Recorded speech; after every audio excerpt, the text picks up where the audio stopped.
नमस्कार. भगवद्गीता अध्याय 2 मधील श्लोक 71 आणि 72 आज आपण पाहणार आहोत. श्लोक 71 पाहूया.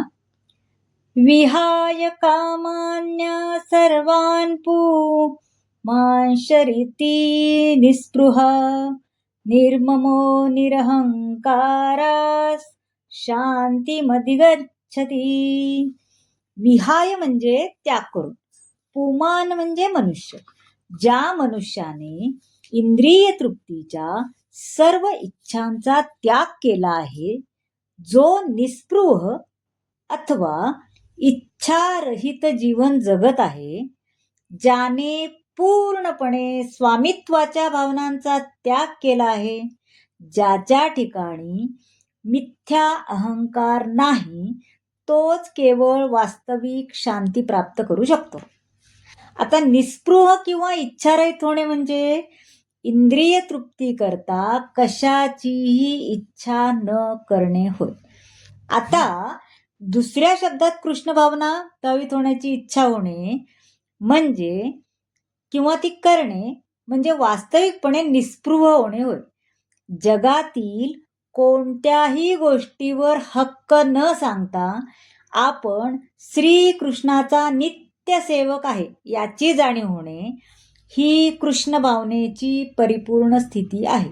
आता अर्जुनाला युद्ध करायचे नव्हतं, पण जेव्हा कृष्णाचा खरा भक्त तो जेव्हा झाला तेव्हा त्याने युद्ध केले, कारण त्याने युद्ध करावे ही कृष्णाची इच्छा होती.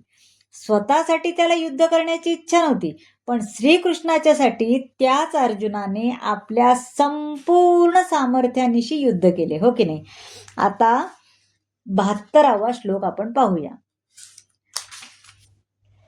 एषा ब्राह्मी स्थिती पार्थ नैनां पाप्य विमुह्यति स्थित्वा स्यामन्तकालेपि ब्रह्मनिर्वाणमृच्छति.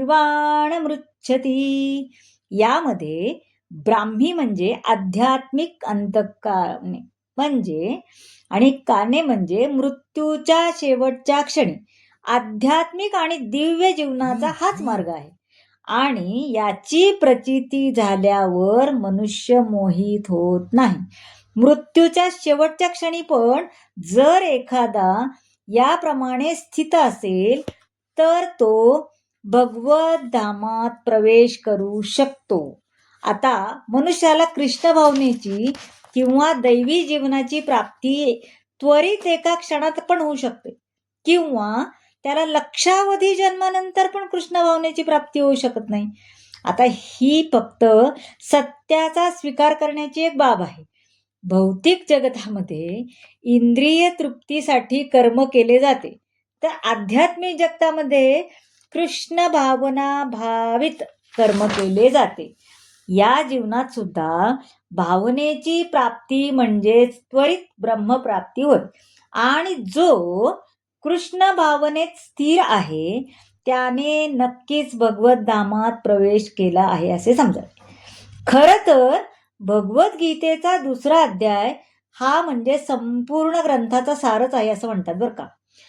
कर्मयोग, ज्ञानयोग आणि भक्तियोग हे भगवद्गीतेतील विषय आहेत. आणि या अध्यायात कर्मयोग आणि ज्ञानयोग यांची स्पष्टपणे अगदी चर्चा केलेली आहे. आणि आपणा सर्वांना भक्तियोगाचे दर्शन पण दिले बरं. या प्रकारे भगवद्गीतेचा सांख्ययोग हा 2ऱ्या अध्यायातील भक्ती वेदांत भाष्य भावार्थ संपन्न झाला. तर मंडळी, कसा वाटला आजचा भाग हे नक्की सांगा. आवडल्यास लाईक करा, शेअर करा, सबस्क्राईब करा. धन्यवाद.